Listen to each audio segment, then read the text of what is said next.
Bonjour à vous, c'est moi Isabelle. J'espère que vous allez bien et que vous êtes prêts à écouter la suite de la lecture de la Bible illustrée, une version jeunesse, qui a été écrite par les auteurs François Campagnac, Christophe Rimbaud, Fabienne Pirenaudy et les illustrations sont de Fabien Jacques. Nous étions rendus à l'Ancien Testament à rencontrer l'histoire de l'Égypte. Allons-y. L'Égypte, un pays fascinant. L'Égypte est un pays extraordinaire. Comme il y a du désert presque partout, la vie se concentre sur les bords du fleuve principal, le Nil, dont les inondations rendent les champs fertiles. La religion. Les Égyptiens adorent de très nombreux dieux et construisent pour eux des temples magnifiques. Ils croient qu'il y a une vie après la mort et ils ont mis au point des techniques très efficaces pour conserver les cadavres. On les transforme en momies. Ici, là, les momies étaient conservées dans des sarcophages en bois peint. Continuons. Les prêtres. Les prêtres sont des hommes instruits. Avec les scribes, ils sont les seuls à savoir lire et écrire. Ils connaissent la magie et savent prédire l'avenir, par exemple en interprétant les rêves. Le pharaon. L'Égypte est dirigée par le pharaon, qui est un roi adoré comme un dieu. C'est un chef tout-puissant et personne ne peut contester ses décisions. Les descendants d'Israël sont donc très fiers de rappeler que leur ancêtre Joseph a été son grand intendant. Le commerce. De nombreuses routes de marchands passent par le pays de Canaan. Des caravanes de nomades traversent le désert pour échanger des marchandises entre l'Égypte et la Mésopotamie. D'autres passent par la mer Rouge. Des objets ou des hommes. Le troc y est pratiqué. On échange de la nourriture contre des poteries, des épices ou des tissus, par exemple, et sans monnaie. Certains hommes sont considérés comme des marchandises. Ce sont des esclaves. Ils peuvent être achetés et vendus et sont entièrement soumis à leur maître.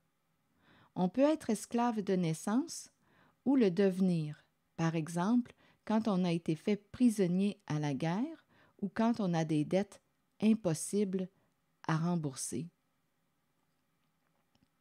Israël, le nom d'un homme et d'un peuple. Israël est d'abord le nom nouveau que Dieu donne à Jacob après le mystérieux combat au gué d'un torrent, le Yabok. Cela signifie fort contre Dieu ou que Dieu se montre fort. Les 12 tribus. Le nom d'Israël est passé ensuite de Jacob à ses descendants. On les appelle aussi les Israélites, les membres du peuple d'Israël. En effet, les 12 fils de Jacob sont les ancêtres des 12 tribus d'Israël, donc du peuple d'Israël tout entier. C'est en raison des 12 tribus d'Israël que Jésus choisira 12 apôtres. Continuons la lecture.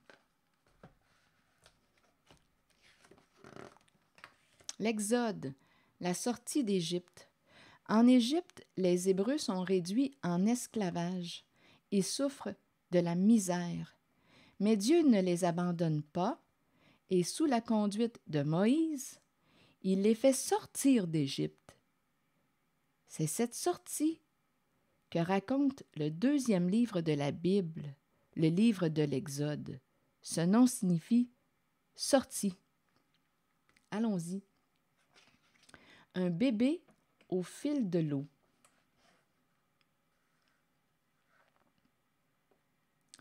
Pendant longtemps, les descendants des 12 fils de Jacob, Israël, vivent en paix en Égypte.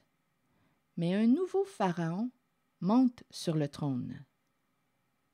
Ces Hébreux sont trop nombreux, pense-t-il. qu'ils deviennent nos esclaves. Les Égyptiens appellent le peuple d'Israël les Hébreux, car ils les considèrent comme des étrangers.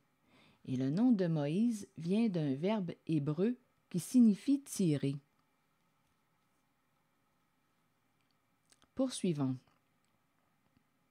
Ces Hébreux sont trop nombreux, pense-t-il, qu'ils deviennent nos esclaves. Mais cela ne suffit pas à Pharaon, et il ordonne ensuite qu'on tue tous les garçons hébreux dès leur naissance. Une des jeunes femmes du peuple hébreu accouche d'un garçon. Elle refuse de le laisser mourir. Elle a alors une idée. Je vais fabriquer une corbeille, y déposer mon enfant et le cacher au bord du Nil.